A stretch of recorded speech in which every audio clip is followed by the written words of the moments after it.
This is Bozeman Arts Live, and I am Thomas. In the same clothes, but on a different day. Which is nothing, as I'm trying to grow out fabulous founding father hair. Hashtag COVID-19 fashions. Shakespeare tonight. Please join me in contributing to the virtual tip jar. We have a great head start even before time of broadcast, but $40 divided by 8 actors is $5 per actor. Please contribute generously if you can.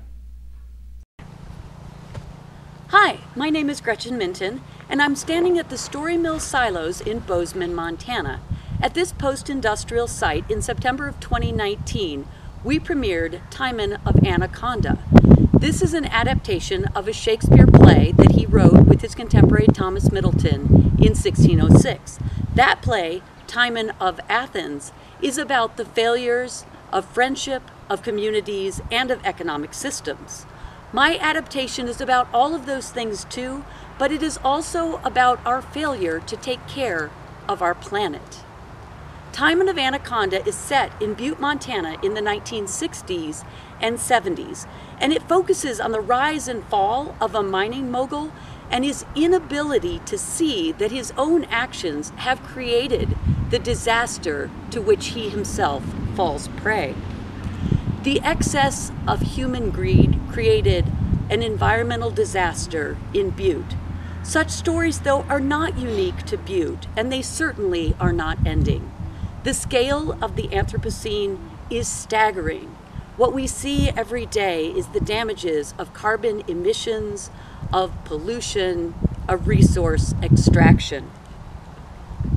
We cannot turn the clock back, but we can go forward toward the reclamation of our land and also of culture. The COVID-19 crisis has brought to light the fragility of human life and has also made clear the things that we treasure the most. It has also opened up a window into a future that could be different, a future in which carbon emissions are drastically reduced, and also in which the air quality in urban areas is markedly better. During this crisis, almost overnight, we changed our way of life. The question remains, will we continue to be willing to change our way of life in order to protect the earth? At Butte's Berkeley Pit, which is the large-scale open pit mining disaster, the pumps were shut down on Earth Day in 1982. In commemoration of this environmental disaster, we are remounting Timon of Anaconda on Earth Day 2020. During this trying period in the world's history, we long for the wisdom of the past and also for the comfort of artistic visions. Timon of Anaconda offers us a way to think about mistakes, about guilt, but also about stewardship and about reclamation. I hope you enjoyed tonight's production of Timon of Anaconda. Now, let me introduce you to our actors who will, upon your imaginary forces, work. Hi, my name is Mark Kuntz, coming to you live from Bozeman, Montana, and I will be reading the role of Timon. Hey, my name is Tanya Andrews, and I am in Manhattan, Montana, and I am reading the role of the steward. Hi, I'm Riley O'Toole. I'm in Los Angeles, California, and I will be reading Appomantus. My name is Keegan Grady. I'm in Bozeman, Montana, and I will be reading Alcibiades. I'm Claire McGinty, and I'm in Houston, Texas. I will be Daly, Frankie, Goon 1, and Senator 3. Hi, I'm Lizzie Bennett, and I'm in Bozeman, Montana, and I'll be playing Clark, Agoon, Yosef, and the Senator.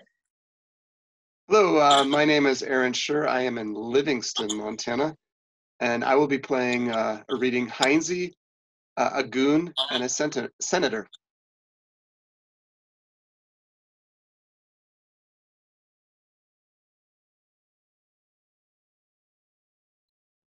Scene 1, Fortune's Hill. at Timon's home in uptown Butte. Enter at rear Timon and his flattering guests. Apemantus enters, looks on, and addresses the audience while the others freeze in tableau. See, magic of bounty, all these spirits thy power hath conjured to attend. Indicating Timon's script. I have, in this rough work, shaped out a man, whom this beneath world doth embrace and hug with amplest entertainment. You see how all conditions, how all minds tender down their services to Timon? Here I have, upon a high and pleasant hill, feigned fortune to be throned. At the base of the mount is ranked with all deserts, all kind of natures that labor on the bosom of this sphere to propagate their states. Amongst them all, one do I personate of Lord Timon's frame, whom fortune with her ivory hand wafts to her. All those which were his fellows but of late, some better than his value, on the moment follow his strides. His lobbies fill with tendance and rain sacrificial whisperings in his ear, and through him drink the free air. When fortune, in her shift and change of mood, spurns down her late beloved, all his dependents, which labored after him to the mountain's top, even on their knees and hands, let him slip down, not one accompanying his declining foot. Apemantus exits. Timon comes forward in conversation with his steward, followed by the fawning Clark carrying a painting, and Daly carrying a bottle of whiskey. Imprisoned is he, say you? Aye, my good lord. 10,000 is his debt. His means most short, his creditors most straight. Your honorable letter he desires to those that have shut him up, which failing periods his comfort. Noble Heinzie, well, I am not of that feather to shake off my friend when he most needs me. I do know him a gentleman that well deserves a help, which he shall have. I'll pay the debt and free him, and being enfranchised, bid him come to me. 'Tis not enough to help the feeble up, but to support him after. The steward withdraws. Daly approaching and giving whiskey to Timon. Vouchsafe my labor, and long live your lordship. I thank you. You shall hear more from me anon, go not away. To Clark. What have you there, my friend? A piece of painting, which I do beseech your lordship to accept. Painting is welcome. The painting is almost the natural man. I like this work, and you shall find I like it. The gods preserve you. Well, fare you, gentlemen. Give me your hand. We must needs dine together. Enter Apemantus with his dog. Look who comes here. Will you be chid? We'll bear it with your lordship. You'll spare none. Good morrow to thee, gentle Apemantus. Till I be gentle, stay thou for thy good morrow, when thou art Timon's dog, and these knaves honest.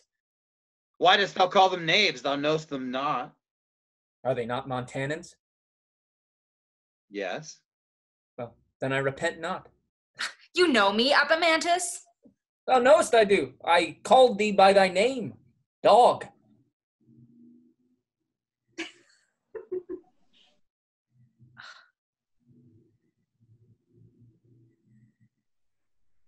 I'm proud of nothing so much as that I'm not like Timon.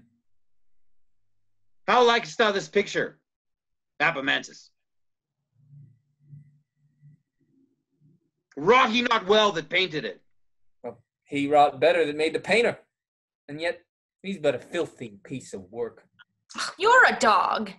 Thy mother's of my generation. What's she if I be a dog? Wilt dine with me, Apemantus?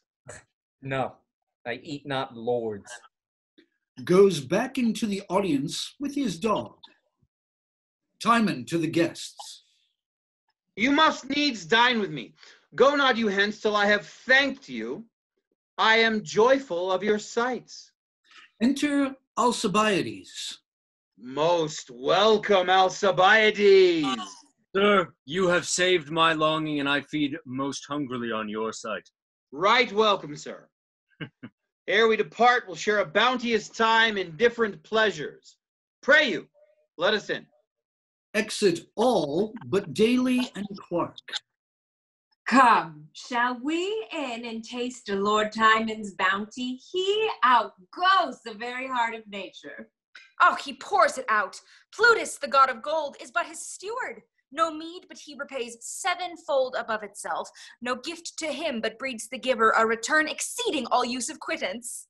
The noblest mind he carries that ever governed man. Ah, long may he live in fortunes. Shall we in? I'll keep you company. Exit. Scene 2. So many like brothers. At Timon's home. Enter Timon, Alcibiades, and Heinze, whom Timon redeemed from prison, followed by Daly and Clark, carrying goblets and laughing. A cynical Epaminondas follows, disapproving. Most honored Timon, as in grateful virtue, I am bound to your free heart. I do return those thousands, doubled with thanks and service, from whose help I derived liberty. He offers money. Oh, by no means, honest Heinze, you mistake my love. I gave it freely ever, and there's none can truly say he gives if he receives. A noble spirit. Nay, my lords, ceremony was but devised at first to set a gloss on faint deeds, hollow welcomes, recanting goodness, sorry ere 'tis shown. But where there is friendship, there needs none. Pray, sit. More welcome are you to my fortunes than my fortunes to me. My lord, we always have confessed it. Oh, confessed it? Hanged it, have you not? Oh, Epaminondas, you are welcome. No, you shall not make me welcome. I come to have thee thrust me out of doors. Fie, thou art a churl. Huh. You've got a humor there, does not become a man. 'Tis much to blame. Go. Let him have a table by himself, for he does neither affect company, nor is he fit for't indeed. Let me stay at thy hazard, Timon. I come to observe. I give thee warning on't. I take no heed of thee. Thou art a Montanan, therefore welcome. Prithee, let my meat make thee silent. I scorn thy meat. 'Twould choke me, for I should e'er flatter thee. All but Epaminondas freeze in a tableau. Aside. Oh, you gods. What a number of men eats Timon, and he sees him not. It grieves me to see so many dip their meat in one man's blood. And the madness is, he cheers them up, too. Timon responding to a toast. My lord in heart, and let the health go round. Let it flow this way, my good lord. Those healths will make thee and thy state look ill, Timon. Indicating his canteen. Here's that which is too weak to be a sinner. Honest water, which ne'er left man in the mire. This and my food are equals, there's no odds. Feasts are too proud to give thanks to the gods. Timon, ignoring Epaminondas. Captain Alcibiades, your heart's in the mine now? My heart is ever at your service, my lord. You would rather be at a breakfast of enemies than a dinner of friends. So they were bleeding new, my lord, there's no meat like 'em. I could wish my best friend at such a feast. Might we but have that happiness, my lord, where that you would once use our hearts, whereby we might express some part of our zeals, we should think ourselves forever perfect. Oh, no doubt, my good friends, but the gods themselves have provided that I shall have much help from you. How had you been my friends else? Oh, you gods, think I. What need we have any friends if we should ne'er have need of them? They were the most needless creatures living, should we ne'er have use for why, I have often wished myself poorer that I might come nearer to you. We are born to do benefits, and what better or properer can we call our own than the riches of our friends? What a precise and precious comfort 'tis to have so many like brothers commanding one another's fortunes. Mine eyes cannot hold out water, methinks. To forget their faults, I drink to you. Epimentus aside. Thou weepst to make them drink, Timon. Oh, joy had the like conception in our eyes, and at that instant, like the babe, sprung up. I promise you, my lord, you moved me much.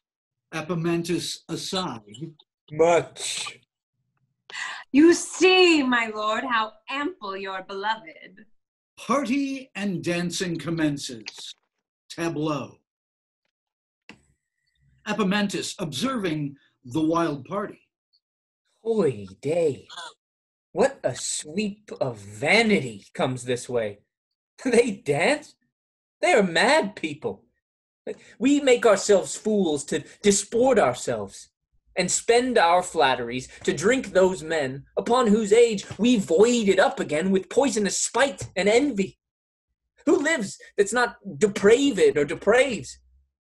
Who dies that bears not one spurn to their graves of their friend's gift? I should fear those that dance before me now would one day stamp upon me. It has been done. Men shut their doors against a setting sun. Steward! Enter steward. My lord. The little casket bring me hither. Yes, my lord. Tableau aside. More jewels yet. There's no crossing him in his humor, else I should tell him well. In faith, I should. When all is spent, he'll be crossed then, and he could.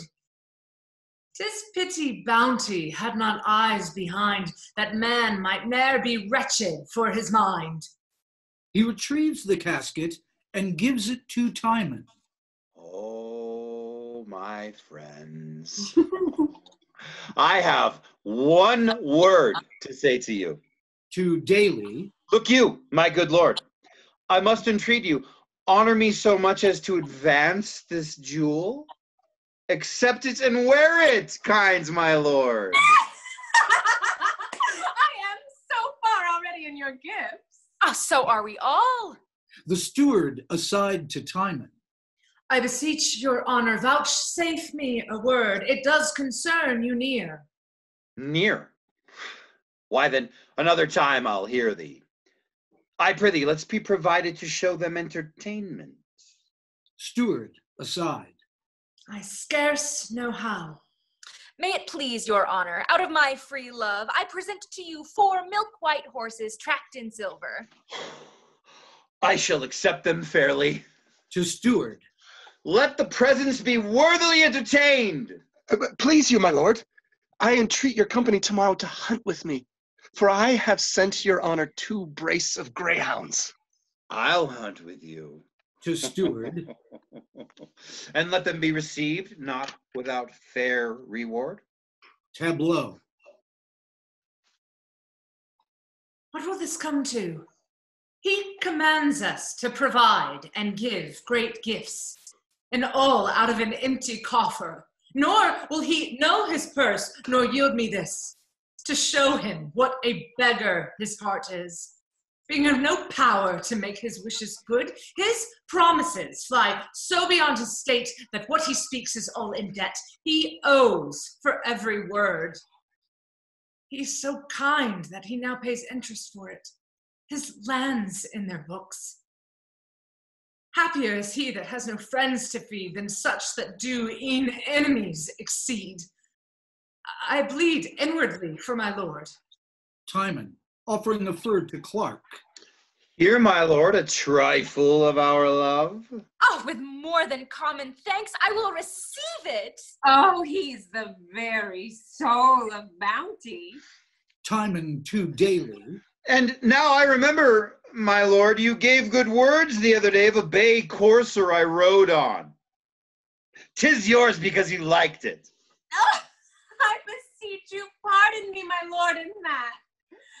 I weigh my friend's affection with mine own. I'll tell you true. I'll call to you. Ah, None so welcome. None so welcome. I take all and your several visitations so kind to heart. 'Tis not enough to give. Methinks I could deal kingdoms to my friends and ne'er be weary. Alcibiades, thou art a foreman, therefore seldom rich. Giving him money. It comes in charity to thee, for all thy living is underground, and all the lands thou hast lie beneath the earth. Aye, defiled land, my lord. We are so virtuously bound. And so am I to you. so infinitely endeared. All to you. Lights, lights! Best of happiness, honor, and fortunes keep with you, Lord Timon. Ready for his friends. All but Timon and Apemantus exit. What a coils here. Serving of becks and jutting out of bums. I doubt whether their legs be worth the sums that are given for them. Well, friendship's full of dregs. Now, Apemantus, if thou wert not sullen, I would be good to thee. No, I'll nothing. For if I should be bribed too, there'd be none left to rail upon me, and then thou wouldst sin the faster. Thou giv'st so long, Timon, I fear me thou wilt give away thyself in paper shortly. What needs these feasts, and pomps, and vain glories? Nay, and you begin to rail on society once, I am sworn not to give regard to you. Farewell. And come with better music. Exit. So, thou wilt not hear me now? Thou shalt not then. I'll lock thy heaven from thee. Oh, that men's ears should be to counsel death, but not to flattery. Exit. Scene 3. The world is but a word. Timon's house. Enter third goon approaching Timon's house. Timon to senators and creditors owes 9,000 besides a former sum, which makes it 5 and 20.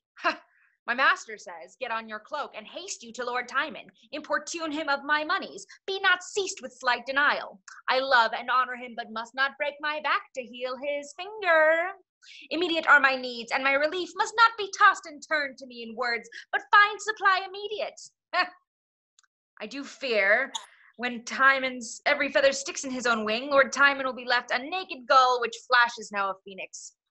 Get you gone. I go, sir. Lingers in the background. Enter steward with many bills in his hands.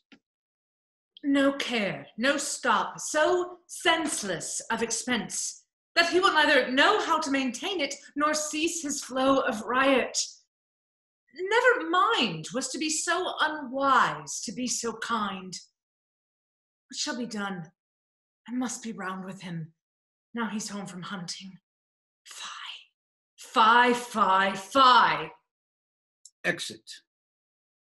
Enter the first goon and the second goon. Good even. What, you come for money? Is it not your business too? It is, and yours too. It is so. Would we were all discharged. I fear it. Here comes the Lord. Enter Timon with Alcibiades. So soon as dinner's done, we'll forth again, my Alcibiades. To the first goon. With me, what's your will? First goon offering Timon a paper. My lord, here is a note of certain dues. Dues? Go to my steward. Please it, your lordship, he hath put me off. My master is awake by great occasion to call upon his own and humbly praise you that with your other noble parts you'll suit in giving him his right. Mine honest friend, I prithee but repair to me next morning. Nay, good my lord. Contain thyself, good friend. Good, my lord. Offering My master humbly prays your speedy payment. If you did know, my lord, my master's wants. 'Twas due on forfeiture, my lord, 6 weeks and past. Your steward puts me off, my lord, and I am sent expressly to your lordship. Give me breath! to Alcibiades. I do beseech you, good my lord, keep on. I'll join the hunt most instantly. Alcibiades exits. To Come Stuart. hither. Come hither. Pray you. How goes the world that I am thus encountered with the clamorous demands of broken bonds against the detention of long since due debts against my honor? Steward to the creditor's servants. Please you, gentlemen, the time is unagreeable to this business. Your importunacy cease till after dinner, that I may make his lordship understand wherefore you are not paid. Do so, my friends. Goons exit. You make me marvel, wherefore ere this time had you not fully laid my state before me, that I might have rated my expense as I had leave of means. You would not hear me. At many leisures I propose. Go to! Perchance some single vantages you took, when my indisposition put you back, and that my unaptness made your minister thus to excuse yourself. Oh, my good lord, at many times I brought in my accounts, laid them before you. You would cast them off and say you found them in mine honesty. When, for some trifling present, you have bid me return so much, I have shook my head and wept, yea, against the authority of manners, prayed you to hold your hand more close. I did endure, not seldom, nor no slight checks, when I have prompted you in the ebb of your estate and your great flow of debts. My loved lord, though you hear now too late, yet now's a time. The greatest of your having lacks a half to pay your present debts. Let all my land be sold. 'Tis all engaged, some forfeited and gone, and what remains will hardly stop the mouth of present dues. The future comes apace. What shall defend the interim? And at length, how goes our reckoning? To Helena did my land extend. My good lord, the world is but a word. Were it all yours to give it in a breath, how quickly were it gone? You tell me true. If you suspect my husbandry of falsehood, call me upon the exact auditors and set me on the proof. So the gods bless me when all our offices have been oppressed with riotous feeders, when our vaults have wept with drunken spilth of wine, when every room hath blazed with light and brayed with minstrelsy. Prithee, no more! Heavens, have I said the bounty of this lord? How many prodigal bits have slaves and peasants this night inglutted? Who is not Timon's? What heart, head, sword, force, means, but is Lord Timon's? Ah, when the means are gone that buy this praise, the breath is gone, whereof this praise is made. Come, sermon me no further. No villainous bounty yet hath passed my heart. Unwisely, not ignobly have I given. Why dost thou weep? Canst thou the conscience lack to think I shall lack friends? Secure thy heart. If I would broach the vessels of my love and try the argument of hearts by borrowing men and men's fortunes, could I frankly use as I can bid thee speak? Assurance, bless your thoughts. I shall try friends. You shall perceive how you mistake my fortunes. I am wealthy in my friends. Within there, Joseph, Frankie. Enter Joseph and Frankie. My lord? My lord. I will dispatch you severally. Eh? Joseph. You to Lord Daly. To Frankie. To Lord Clark, you. To Steward. You to Heinze. Commend me to their loves, and I am proud, say, that my occasions have found time to use them toward a supply of money. Let the request be 5,000. As you have said, my lord. Frankie and Joseph exit. Steward, aside. Lords Daly and Clark? Go you, sir, to the senators, of whom, even to the state's best health, I have deserved this hearing. Bid him send to the instant 10,000 to me. I have been bold. For that I knew it the most general way to them to use your signet and your name. But they do shake their heads, and I am here, no richer in return. It's true. Can't be. They answer in a joint and corporate voice that now they are at fall, want treasure, cannot do what they would, are sorry. After distasteful looks and these hard fractions with certain half-caps and cold moving nods, they froze me into silence. You gods, reward them. Prithee, man, look cheerly. These old fellows have their ingratitude in them hereditary. Yeah, their blood is caked, 'tis cold, it seldom flows. And nature, as it grows again toward earth, is fashioned for the journey dull and heavy. Go to Heinze, prithee, be not sad. Thou art true and honest. No blame belongs to thee. When Heinze was poor, imprisoned, and in scarcity of friends, I cleared him with 5,000. Huh? Greet him from me. Bid him suppose some good necessity touches his friend, which craves to be remembered with those 5,000. That had gift to these fellows to whom 'tis instant due. Ne'er speak nor think that Timon's fortunes mongst his friends can sink. Exit. I would I could not think it. That thought is bounty's foe, being free itself, it thinks all others so. Exit. Scene 4. Cut my heart in sums.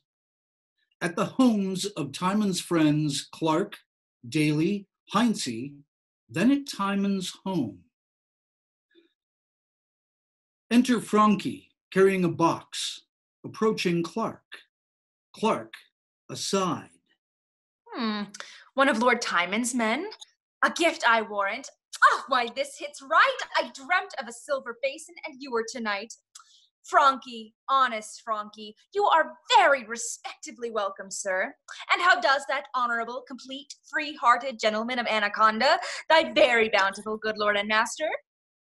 His health is well, sir. I am right glad his health is well, sir.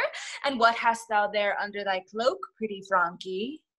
Faith, 'tis nothing but an empty box, sir, which, in my lord's behalf, I come to entreat your honor to supply, who, having a great and instant occasion to use 5,000, hath sent to your lordship to furnish him, nothing doubting your present assistance therein. La, la, la, la, nothing doubting, says he. Alas, good lord, a noble gentleman 'tis, if he would not keep so good a house. Many a time and often I had dined with him and told him on't, and come again to supper to him of purpose to have him spend less, and yet he would embrace no counsel, take no warning by my coming. Every man has his fault, and honesty is his. I had told him on't, but I could ne'er get him from't. Your lordship speaks your pleasure. I have observed thee always for a towardly prompt spirit, and one that knows what belongs to reason. Draw nearer, honest Frankie. Thy lord's a bountiful gentleman, but thou art wise, and thou knowest well enough, although thou comest to me, that this is no time to lend money, especially upon bare friendship without security. Here are some coins for thee. Gives him money. Good boy, wink at me and say thou saw'st me not. Farewell. Is it possible possible the world should so much differ, and we alive that lived fly, damned baseness, to him that worships thee. He throws the money back at Clark. Now I see thou art a fool and fit for thy master. Clark exits. May these add to the number that may scald thee. Let molten coin be thy damnation, thou disease of a friend and not thyself. Has friendship such a faint and milky heart? It turns in less than 2 nights? Oh, this slave unto this hour hath my master's meat in him. Why should it thrive and turn to nutriment when he is turned to poison? Exit. Enter Apamantis, talking with Daly.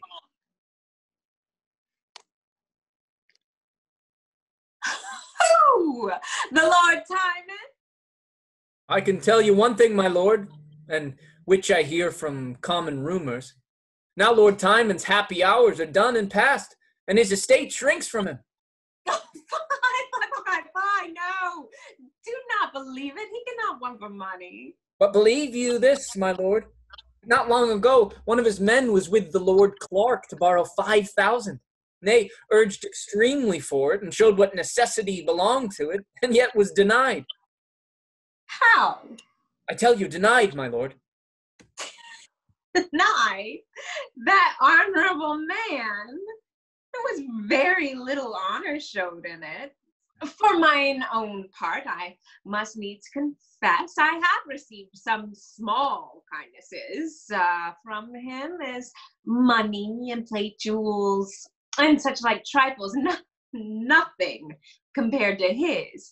Yet, had he mistook him and sent to me, I should ne'er have denied his occasion 5,000. Enter Yosef. My honored lord. Oh, Yosef, you are kindly met, sir. Commend me to that honorable, virtuous lord, my very exquisite friend. May it please your honor, my lord hath sent, What did he send? I am so much endeared to that lord. He's ever sending. How shall I thank him? Think us out. And what has he sent now?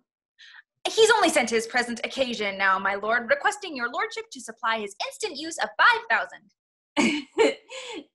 I know his lordship is but merry with me.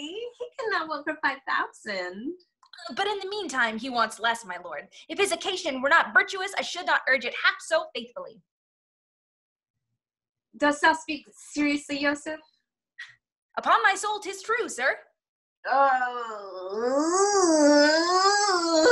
what a wicked beast was I to just furnish myself against such a good time, when I might have shown myself honorable. Why, I was sending to use the Lord Timon myself. This gentleman can witness.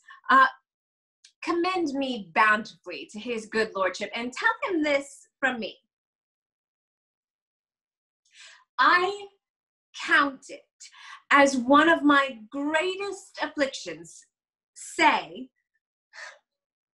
that I cannot pleasure such an honorable gentleman. Good Yosef, but will you befriend me insofar as to use mine own words to him? Yes, sir, I shall. I'll look you a good turn, Yosef. Daly exits. Do you observe this, woodsman? Aye, too well. Why, this is the world's soul, and just of the same piece is every flatterer's sport. Who can call him his friend that dips in the same dish?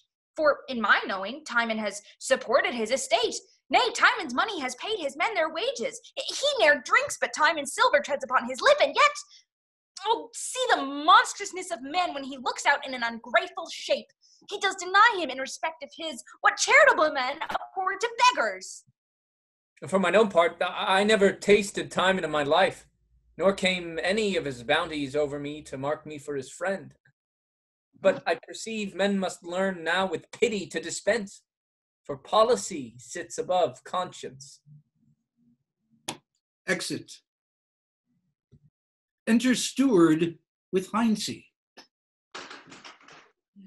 Must needs he trouble me in it? Above all others? He might have tried Lord Daly or Clark. All those owe their estates unto him. My lord, they have all been tried and found base little, for they have all denied him. How? Have they denied him? Has Daly and Clark denied him? And does he send to me? Huh, 3. It shows but little love or judgment in him. Must I be his last refuge? I'm angry at him. That might have known my place. I was the first man that ever received a gift from him, and does he think so backwardly me now that I'll requite it last? No, I'd rather than that the worth of thrice the sum that he'd sent to me first. But now return, and with their faint reply this answer join: who bates mine honor shall not know my coin.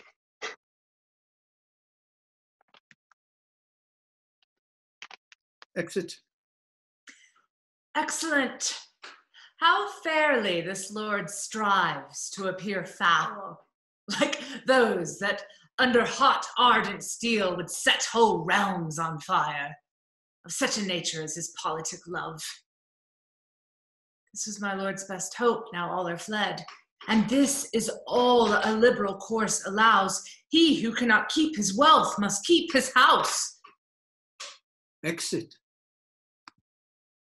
Enter at Timon's home, 1st and 3rd goons. Oh, what? Do we meet together? Aye, and I think one business does command us all, for mine is money. So is mine. What do you think the hour? Laboring for 9. So much? Calling off stage. Is not my lord seen yet? Enter 2nd goon. Not yet. I wonder on it. He was wont to shine at 7. Aye. The days I wax shorter with him. You must consider that a prodigal's course is like the sun's, but not like his recoverable. I fear 'tis deepest winter in Lord Timon's purse. That is, one might reach deep enough and find little. I am of your fear for that. I'm weary of this charge. The gods can witness. I know my lord hath spent of Timon's wealth, and now ingratitude makes it worse than stout. Yes, mine's $3,000. What's yours? 5,000 mine. Enter steward. One of Lord Timon's men. Steward, sir, a word. Pray, is my lord ready to come forth? No, indeed, he is not. We wait for certain money here, sir. Aye, if money were as certain as your waiting were sure enough. Why then preferred you not your sums and bills while your false masters ate of my lord's meat? Then they could smile and fawn upon his debts and take up the interest into their gluttonous maws. Believe it, my lord and I have made an end. I have no more to reckon, he to spend. Aye, but this answer will not serve. If 'twill not serve, 'tis not so base as you, for you serve knaves. We cannot take this for an answer, sir. Enter Timon in a rage. What? Are my doors opposed against my passage? Have I been ever free, and must my house be my retentive enemy, my jail? The place which I have feasted, does it now, like all mankind, show me an iron heart? My lord, here is my bill. Here's mine. And mine, my lord. All our bills. Knock me down with them, cleave me to the girdle. Alas, my lord. Cut my heart in sums. Mine, 5,000. Tell out my blood. $5,000, my lord. 5,000 drops pays that. What, yours and yours? My lord. My lord. Tear me, take me, and the gods fall upon you. Collapses. 1st goon to the other goons. Faith, I perceive our masters may throw their caps at their money. These debts may be called desperate ones, for a madman owes them. They exit. They have e'en put my breath from me, the slaves. Creditors? Devils! Dear Lord. What if it should be so? My Lord. I'll have it so, my steward. Here, my Lord. So fitly. Go, bid, tell all my friends again, Daly, Clark, and Heinzie all. I'll once more feast the rascals. Oh, my Lord, you only speak from your distracted soul. There's not so much left to furnish out a moderate table. Be it not in thy care. Go. I charge thee, invite them all. Let the tide of knaves once more. My cook and I'll provide. Exit. Scene 5. Banishment. At City Hall, then Timon's house. Enter 3 senators. Alcibiades meets them with a minor in custody for a crime. Alcibiades meeting them. My lord. Senator to the first senator. My lord, you have my voice to it. The fault's bloody. 'Tis necessary he should die. Nothing emboldens sin so much as mercy. Most true, the law shall bruise him. Honor, health, and compassion to the Senate. Now, Foreman?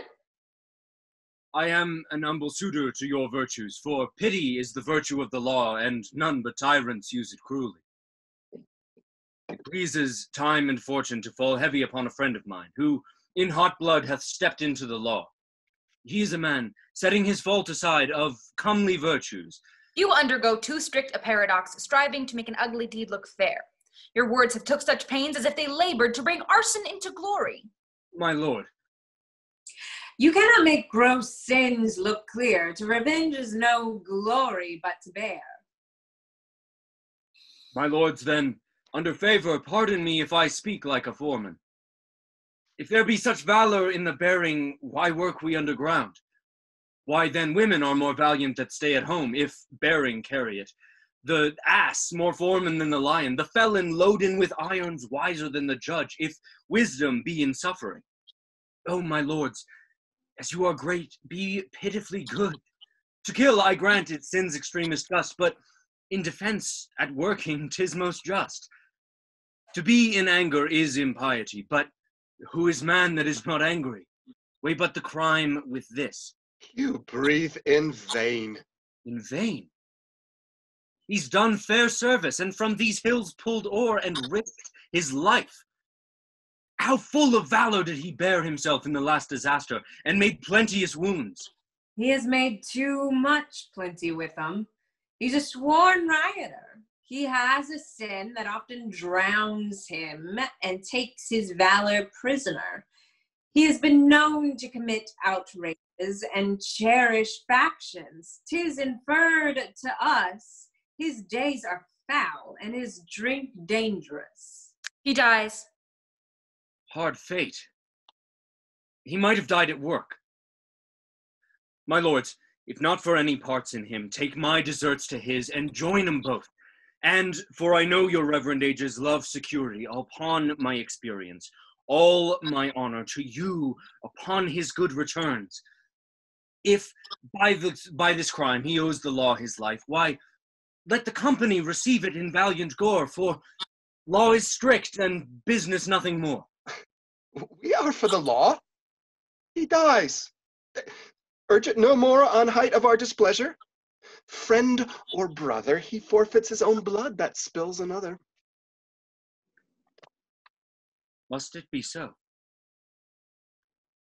It must not be. My lords, I do beseech you, know me. Call me to your remembrances. What? I cannot think but your age has forgot me. It could not else be that I should prove so base to sue and be denied such common grace. My wounds ache at you. Do you dare our anger? 'Twas few in words, but spacious in effect. We banish thee forever. Banish me? Banish your mansions! Banish usury that makes the Senate ugly! If after 2 days' shine, Butte contain thee, attend our weightier judgment.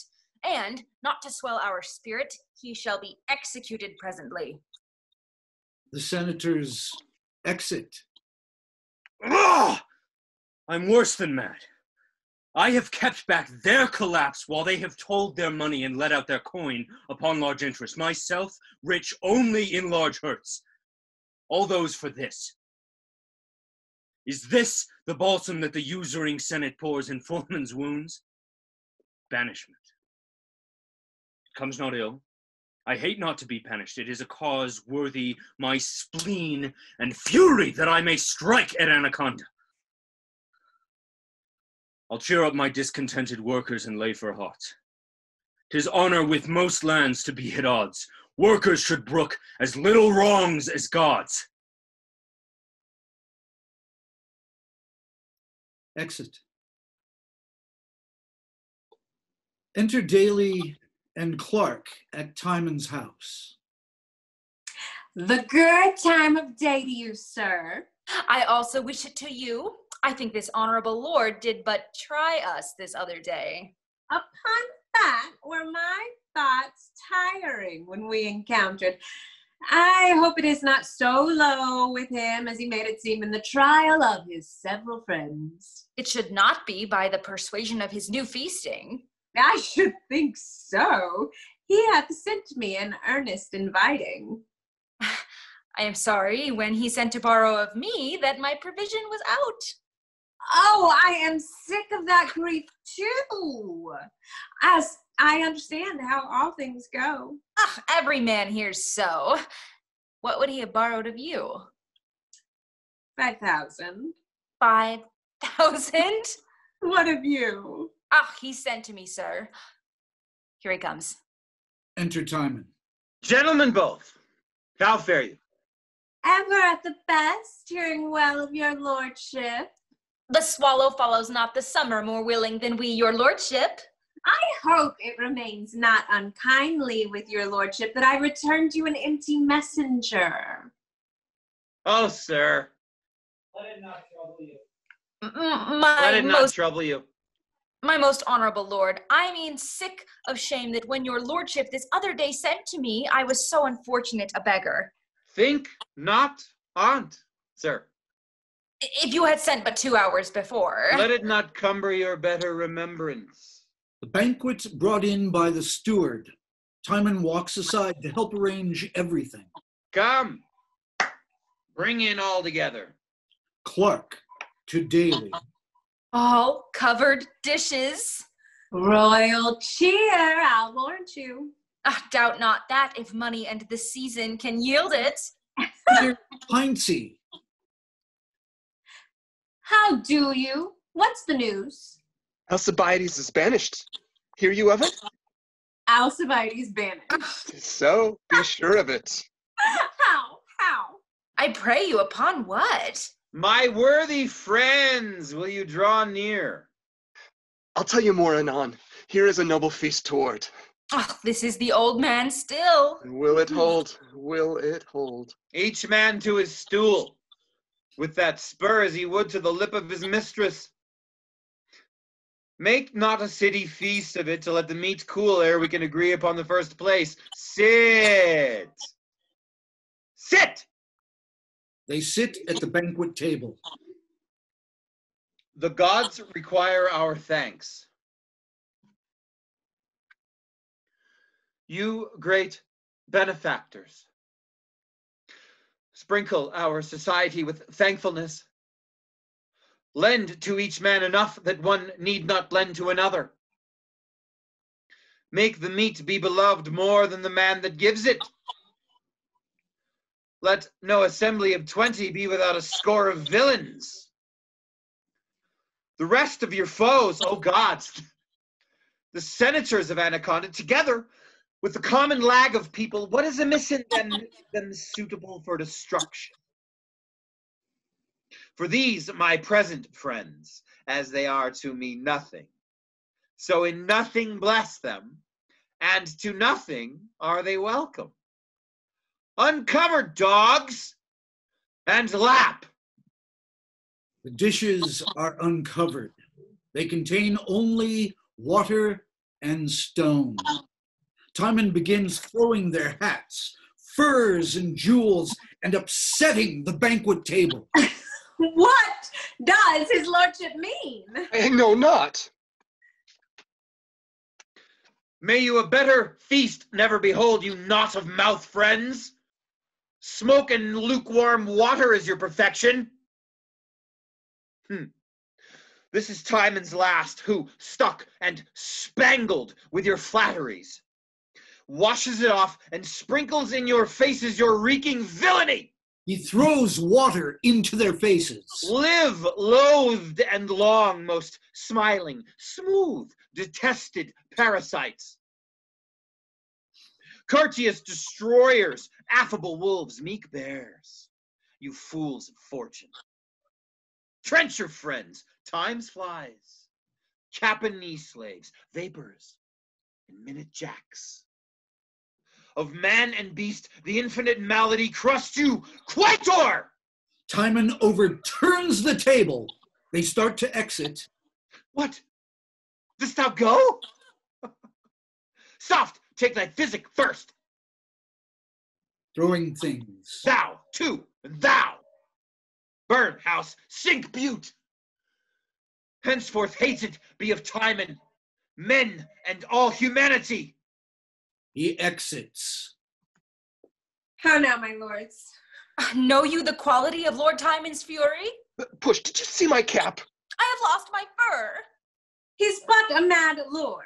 He gave me a jewel the other day, and now he has beat it out of my hat. Did you see my jewel? Did you see my cap? Ah, here it is.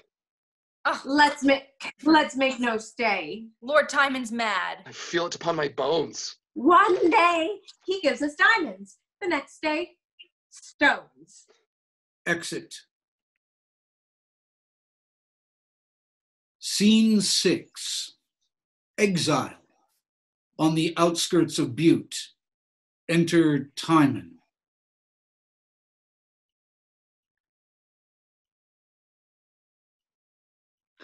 Let me look back upon thee.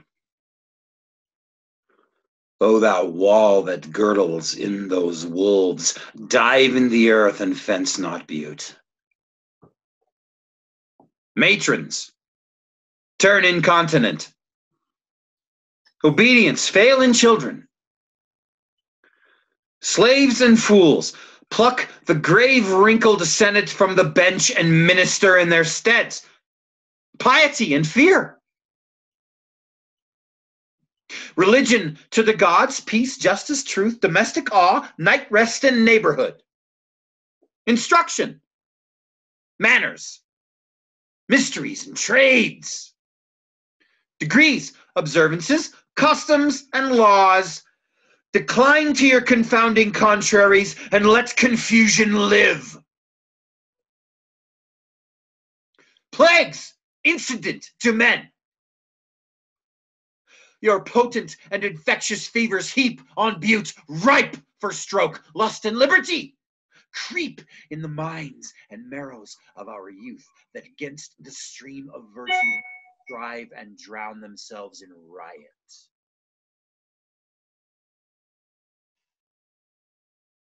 Taking off his clothes, he throws them aside.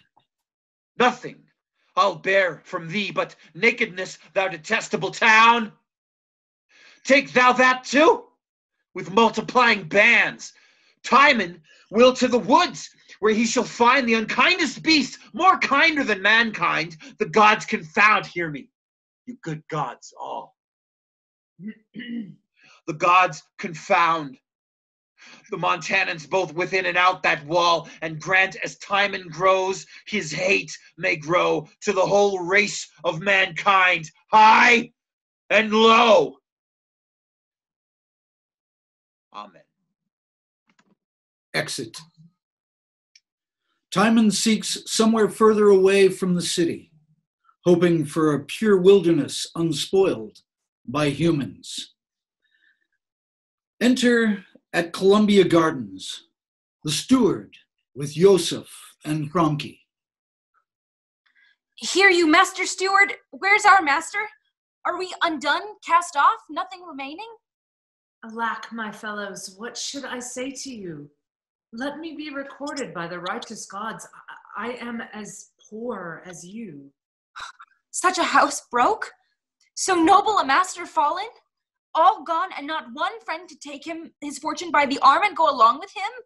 As we do turn our backs from our companion thrown into his grave, so his familiars to his buried fortunes slink all away, leave their false vows with him like empty purses picked, and his poor self, a dedicated beggar to the air, with his disease of all shunned poverty, walks like contempt alone. All broken implements of a ruined house. Yet do our hearts wear Timon's livery, that I see by our faces. We are fellows still, serving alike in sorrow. Leaked is our bark, and we poor mates stand on the dying deck, hearing the surge's threat. We must all part into this sea of air. Good fellows all, the latest of my wealth I'll share amongst you. Wherever we shall meet, for Timon's sake, let's yet be fellows. Let's shake our heads, and as a knell unto his fortune say, we have seen better days. He offers them money. Let each take some.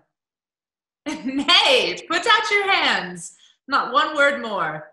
Thus part we rich in sorrow, parting poor.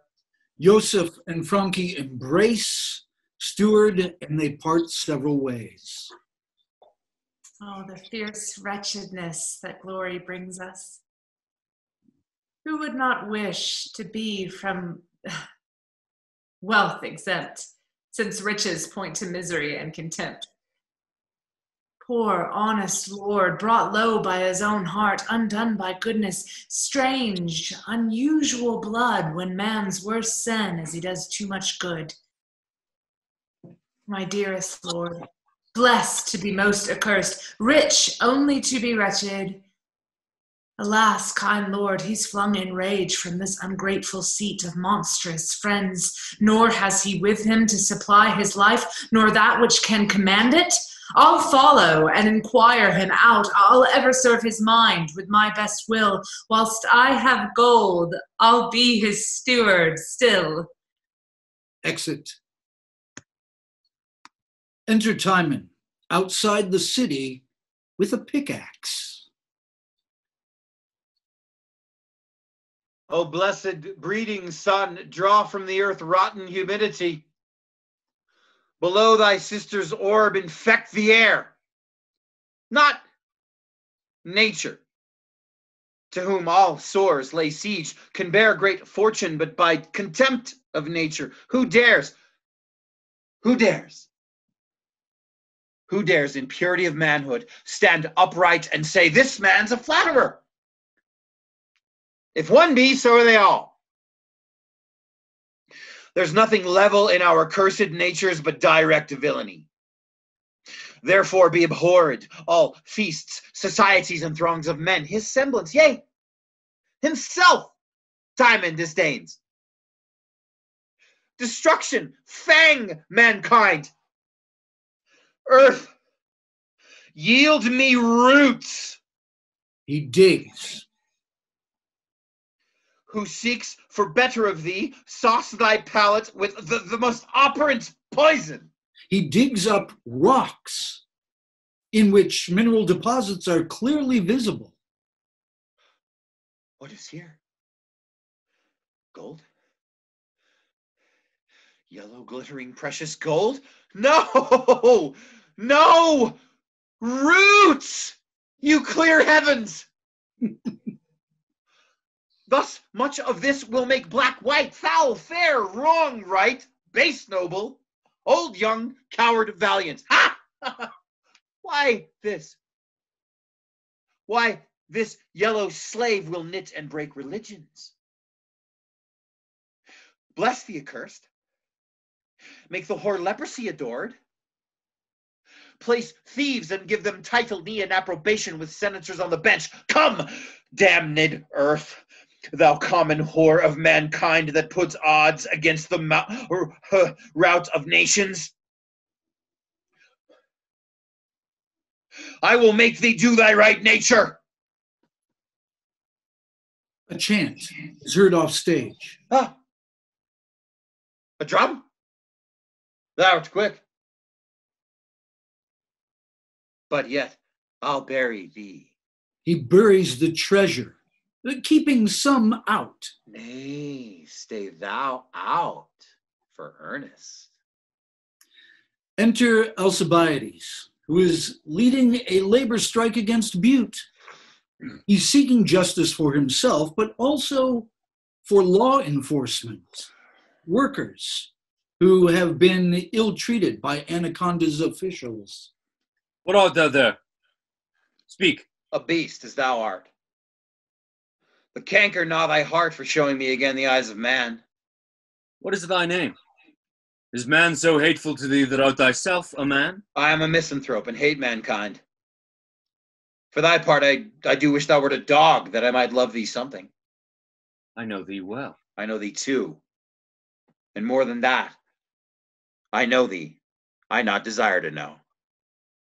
Follow the excavator. With man's bloods, paint the ground red. Red! Indicating the earth. This fell whore hath in her more destruction than thy machines, for all thy cherubim look. How came the noble Timon to this change? As the moon does. By wanting light to give, but then renew, I could not like the moon. There were no suns to borrow of. Noble Timon, what friendship may I do thee? None, but to maintain my opinion. What is it, Timon? Promise me friendship, but perform none. For if thou wilt not promise, the gods plague thee. For thou art a man. If thou dost perform, confound thee. For thou art a man. I have heard in some sort of thy miseries. Thou saw'st them when I had prosperity. I see them now. Then was a blessed time. As thine is now, held with arson and anarchy. I have but little gold of late, brave Timon, the want whereof doth daily make revolt in my penurious band. I have heard and grieved how cursed Anaconda, mindless of thy worth, forgetting thy great deeds, when neighbor states but for thy sword and fortune trod upon them. I pray thee, sing thy song and get thee gone. I am thy friend, and pity thee, dear Timon. How dost thou pity him whom thou dost trouble? I'd rather be alone. I fare thee well. Here is some gold for thee. Keep it. I cannot eat it. When I have laid proud Anaconda on a heap. Strikest thou against Butte? I, Timon, and have cause. The gods confound them in all thy conquest, and thee after, when thou hast conquered. Why me, Timon? That by killing of villains thou wast born to conquer this land. Put up thy gold. Go on, here's gold. Go on. Huh. Be as a planetary plague when Jove will o'er some high-viced city hang his poison in the sick air. Let not thy sword skip one. Put armor on thine ears and on thine eyes, whose proof nor yells of mothers, maids, nor babes, nor sight of priests in holy vestments bleeding shall pierce a jot. He offers him gold. There's gold to pay thy soldiers. Make large confusion, and thy fury spent, confounded be thyself. Speak not, be gone. Hast thou gold yet? I'll take the gold thou givest me, not all thy counsel. Dost thou or dost thou not, the heavens curse upon thee? Farewell, Timon. If I thrive well, I'll visit thee again. If I hope well, I'll never see thee more. I never did thee harm. Yes. Thou spokest well of me. Call'st thou that harm? Men daily find it. Exit Alcibiades. Scene 7. A forest of beasts in the woods outside the city. That nature, being sick of man's unkindness, should yet be hungry. He digs. Common mother, Thou whose womb unmeasurable and infinite breast teems and feeds all, whose self-same metal, whereof thy proud child, arrogant man, is puffed, engenders the black toad and adder blue, the gilded newt and eyeless venomed worm, with all the abhorred births below crisp heaven whereon Hyperion's quickening fire doth shine, yield him who all the human sons do hate, from forth thy plenteous bosom, one poor root!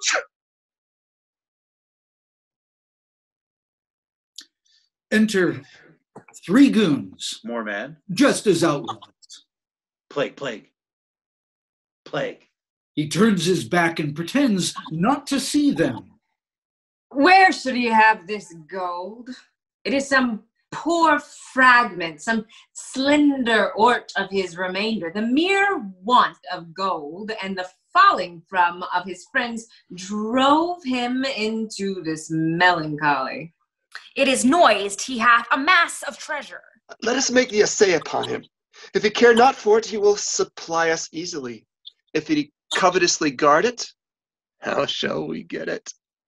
True, for he bears it not about him, 'tis hid. Is not this he? 'Tis his description. He? Ah, I know him. Save thee, Timon. Thou thieves! Soldiers, not thieves. Both, too, and women's sons. We are not thieves, but men that much do want. Your greatest want is you want much of meat. Why should you want? Behold, the earth hath roots. Within this mile break forth 100 springs. The oaks bear mast, the briars scarlet hips. The bounteous huswife nature on each bush lays her full mess before you. Want? Why want? We cannot live on grass, on berries, water as beasts and birds and fishes. Nor on the beasts themselves, the birds and the fishes. You must eat men. Yet, thanks I must you con that you are thieves professed, that you work not in holier shapes, for there is boundless theft in limited professions. Rascal thieves. Here's gold. He tosses rocks at them. Do villainy. Do. Do, since you protest to do't like workmen, I'll example you with thievery. The sun's a thief, and with his great attraction robs the vast sea. The moon's an errant thief, and her pale fire she snatches from the sun. The sea's a thief, whose liquid surge resolves the moon into salt tears. The earth's a thief that feeds and breeds by a composture stolen from general excrement. Each thing's a thief. Rob one another, there's more gold. Cut throats, all that you meet are thieves. To Butte go, break open shops. Nothing can you steal, but thieves do lose it. Steal less, for this I give you, and gold confound you howsoe'er. Amen. He turns his back and digs. Third goon aside to the other goons. He's almost charmed me from my profession by persuading me to it. 'Tis in the malice of mankind that he thus advises us not to have us thrive in our work. I'll believe him as an enemy and give over my trade. Let us first seek peace in Butte. There is no time so miserable, but a man may be true. The goons exit. Timon, digging. The pit that Timon has been digging is getting deeper. As he desperately scratches further into the surface, addressing the earth. Ensear thy fertile and conceptious womb. Let it no more bring out ungrateful man. Go great with tigers, dragons, wolves, and bears, teem with new monsters, whom thy upward face hath to the marbled mansion all above never presented. He pulls a root out of the ground. Oh, a root! Dear thanks! Oh, Dry up thy marrows, vines and plow-torn lees, whereof ungrateful man with licorice draughts and morsels unctuous greases his pure mind, that from it all consideration slips. Enter Apamantis and his dog, who surprised Timon. I was directed hither. Men report thou dost affect my manners, and dost use them. 'Tis then because thou dost not keep a dog whom I would imitate. Consumption catch thee. This is in thee a nature but affected, a poor, unmanly melancholy sprung from change of fortune.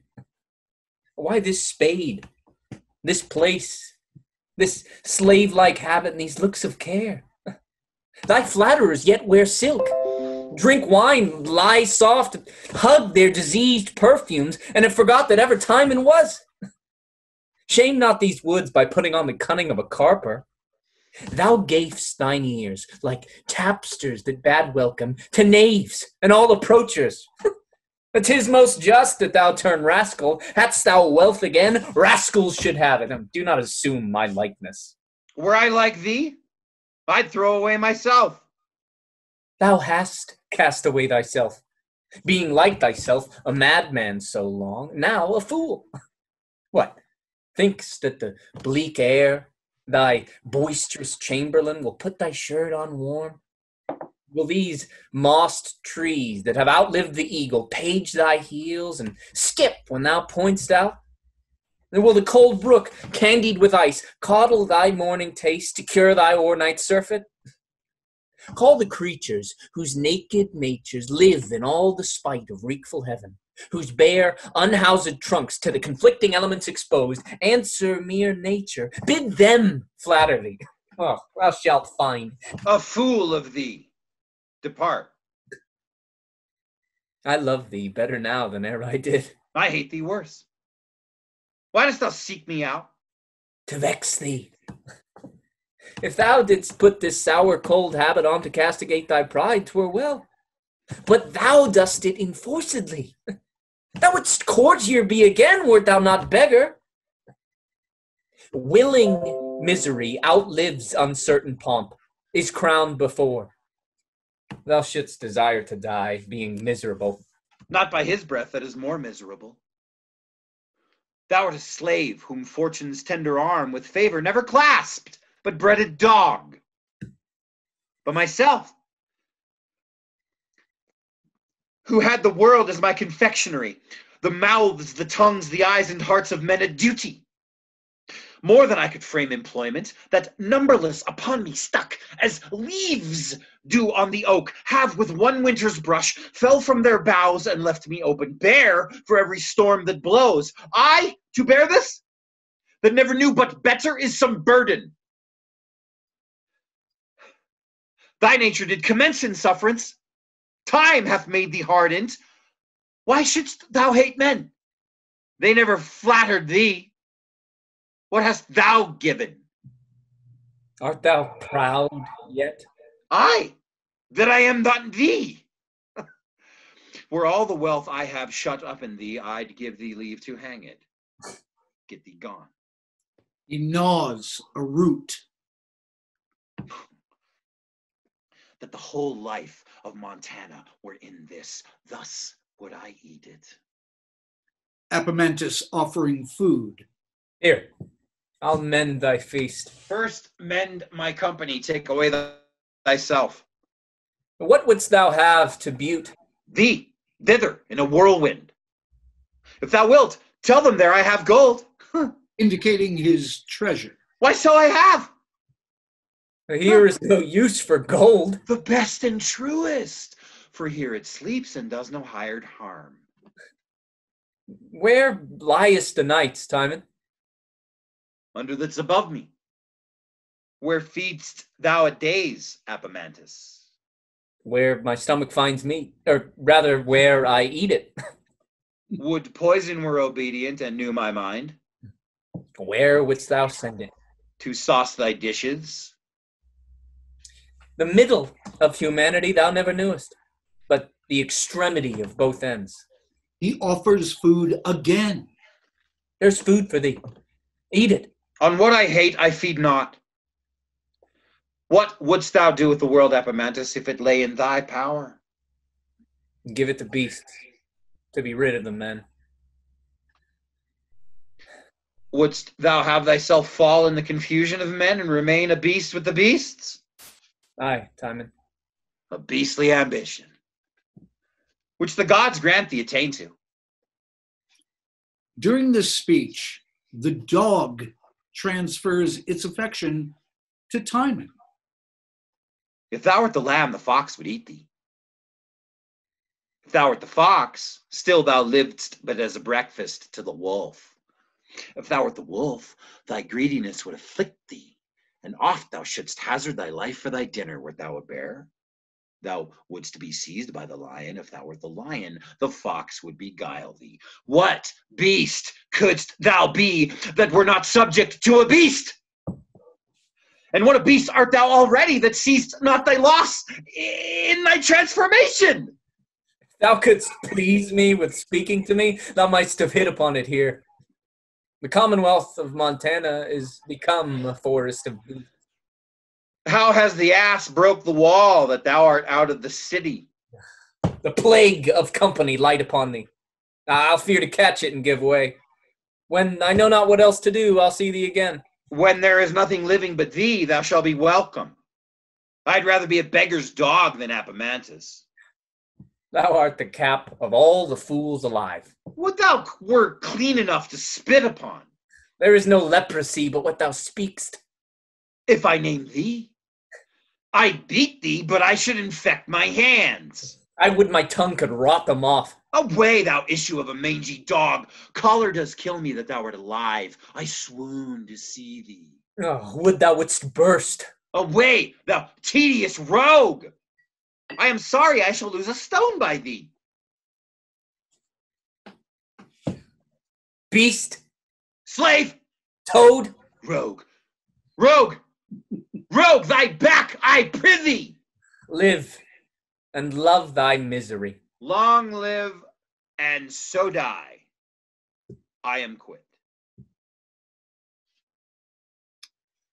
Exit Epamantis. Timon returns to the pit that he has been digging, which is now so deep it's filling with water. He realizes that his digging has created his own miniature Berkeley pit. Epamantis' dog stays behind, fascinated by the pit. I am sick of this false world and will love naught but even the mere necessities upon it. Then, Timon, presently prepare thy grave. Lie where the light foam of the sea may beat thy gravestone daily. Make thine epitaph, that death in me at others' lives may laugh. To the goal. O thou sweet king-killer and dear divorce twixt natural son and sire, thou visible god that sawdrest close impossibilities and makest them kiss, that speakst with every tongue to every purpose. O thou touch of hearts, think thy slave man rebels, and by thy virtue set them into confounding odds, that beasts may have the world in empire. Timon climbs into his pit. Scene 8. Honest men. In the woods outside the city. Enter steward with food and provisions for Timon. Is yond despised and ruinous man, my lord? Full of decay and failing. Oh, monument and wonder of good deeds so evilly bestowed. What an alteration of honor has desperate want made? What viler thing upon the earth than friends who can bring noblest minds to basest ends? He's caught me in his eye. I will present mine honest grief unto him, and as my lord still serve him with my life. My dearest master. Away, what art thou?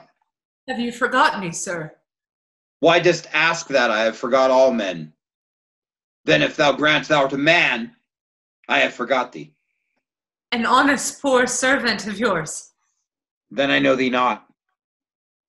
I never had honest man about me, all I kept were slaves to serve in meat to villains. The gods are witness, ne'er did poor steward wear a truer grief for her undone lord than mine eyes for you. He weeps. What dost thou weep? Come nearer then.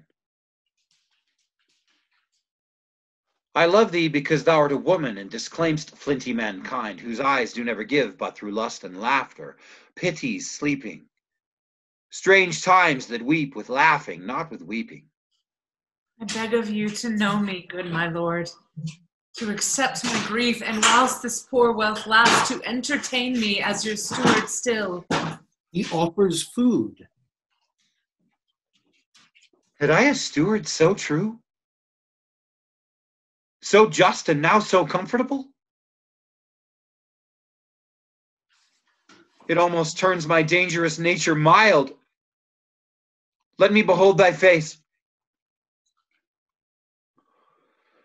Forgive my general and acceptless rashness, you perpetual sober gods. I do proclaim one honest person. Mistake me not, but one. No more, I pray. And it's a steward. How fain would I have hated all mankind, and thou redeem'st thyself, but all save thee I fell with curses. But tell me true. For I must ever doubt, though ne'er so sure.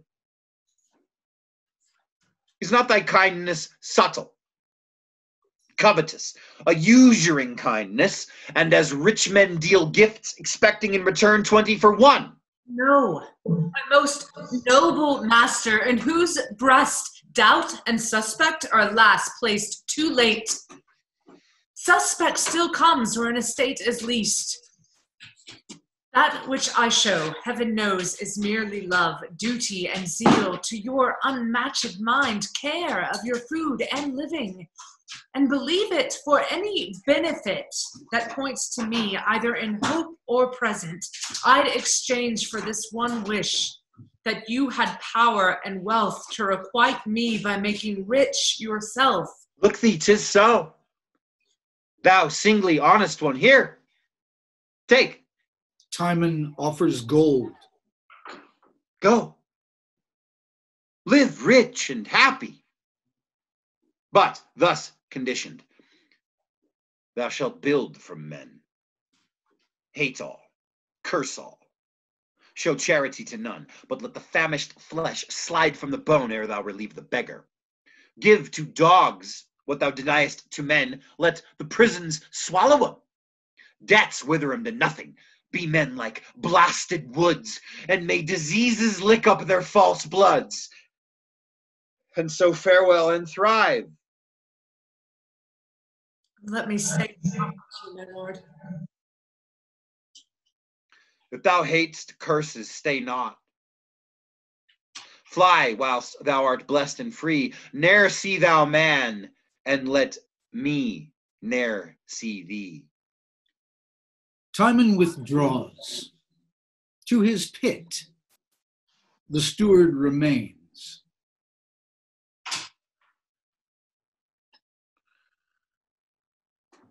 Enter 2 senators. It is in vain that you would speak to Timon, for he has set so only to himself that nothing but himself which looks human is friendly to him. It is our part and promise to the Montanans to speak with Timon. At all times alike, men are still not the same. 'Twas time and griefs that framed him thus. Time with his fair hand offering him the fortunes of his former days. The former man may make him. Bring us to him and chance it as it may. Here is his cave. Lord Timon? Timon, look out and speak to friends. The Anacondans by 2 of their most revered senate greet thee. Speak to them, noble Timon. Enter Timon out of his pit with the dog that looks mangy. Timon distractedly holding up a piece of bark. Why, I was writing of my epitaph. It will be seen tomorrow. My long sickness of health and living now begins to mend, and nothing brings me all things. Worthy Timon, Of none but such as you, and you of Timon. the senators of Anaconda greet thee, Timon. I thank them and would send them back the plague, could I but carry it for them.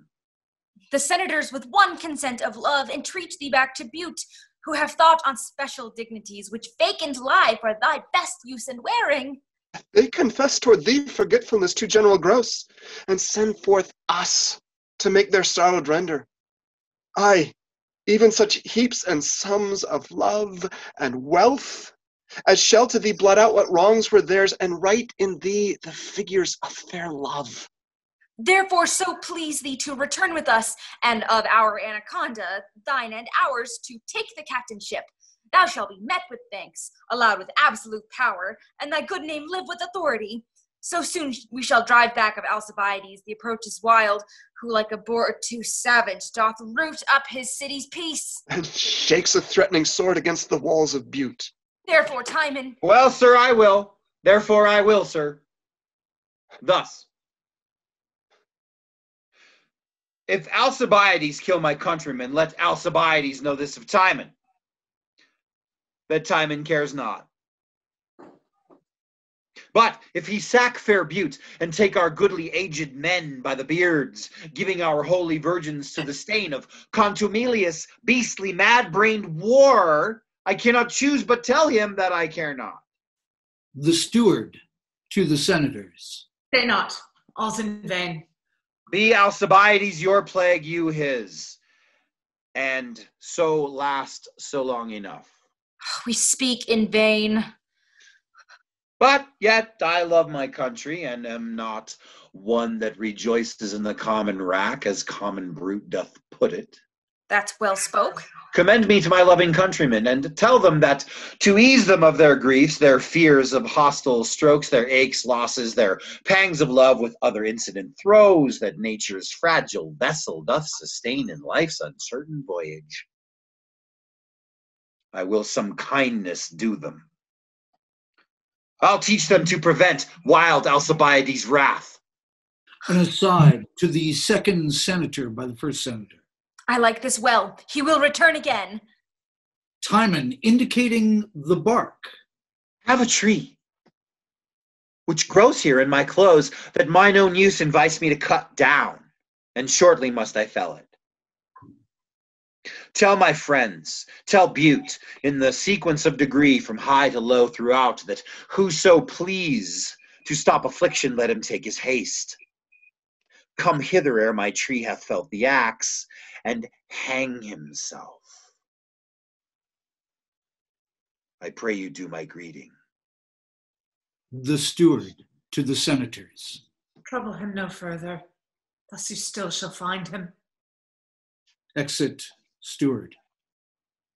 Come not to me again, but say to Butte, Timon hath his everlasting mansion upon the gouged verge of toxic flood, who once a day with his embossed froth the turbulent surge shall cover, thither come. And let my gravestone be your oracle. Lips let sour words go by and language end. What is amiss, plague and infection mend. Graves be only men's works, and death their gain. Sun, hide thy beams. Timon hath done his reign. Timon exits towards the Berkeley pit as the dog wanders off. His discontents are unremovably coupled to nature. Our hope in him is dead. Let us return and strain what other means are left to us in our dear peril. Enter the third senator. Are Alcibiades' files as full as they report? I've spoke the least. Besides, his expedition promises present approach. We stand much to hazard if they bring not Timon. No talk of Timon. Nothing of him expect. The enemy's drum is heard, and fearful scouring doth choke the air with dust. In and prepare. Ours is the fall, I fear, our foes the snare. Scene 9. Epitaphs. At what remains of Columbia Gardens, which has been burned and bulldozed, enter Alcibiades with his soldiers approaching the senators. Sound to this coward and avaricious town our terrible approach.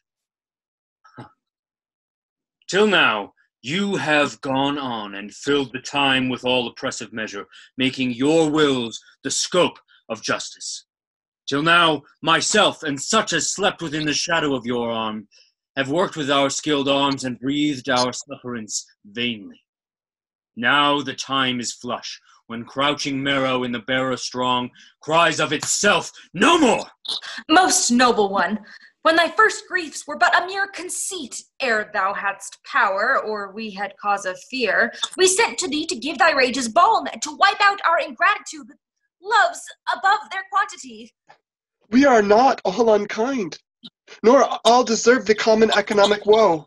Nor are we such that these great head frames, silos, shops should fall for private faults in Anaconda.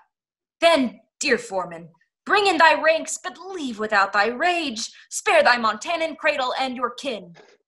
What thou will. Thou shalt rather enforce it with thy smile than hew it with thy sword.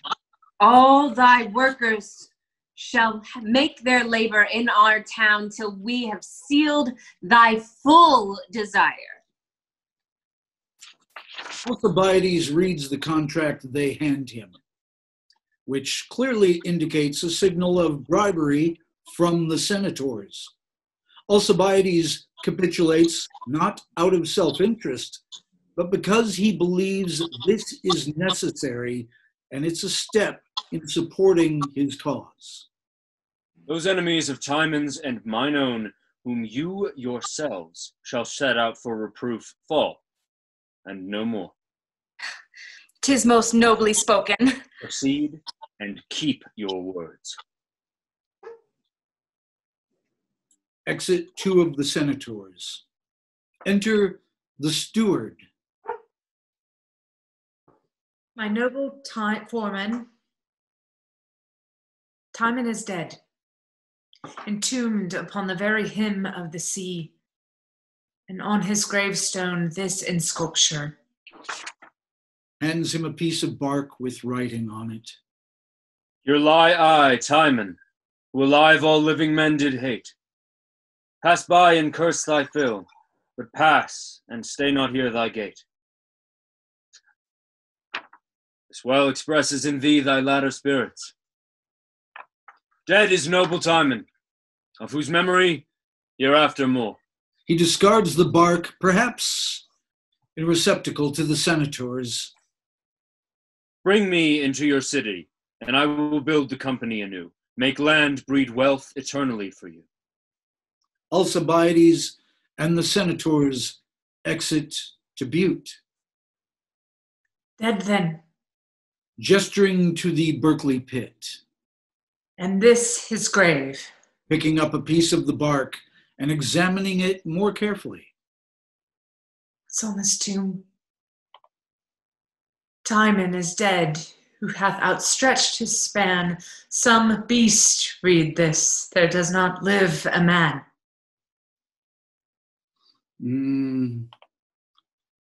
Frankie and Joseph enter, embracing the steward. Though he abhorred in us our human griefs, scorns to our brains flow, and those are droplets which from frugal nature fall. Yet rich conceit taught him to make the rising water weep on his low grave, on faults forgiven. The steward and the others kneel and begin to pick up the wreckage of Columbia Gardens, including the carcasses of dead snow geese from the edges of Berkeley Pit and the garbage that lies upon the ground. The dog appears looking bedraggled and very sick. The steward and the others reach out and pet this dog. The motion of stewardship is the first step in owning our own role in the decimated landscape and carrying on. Finis.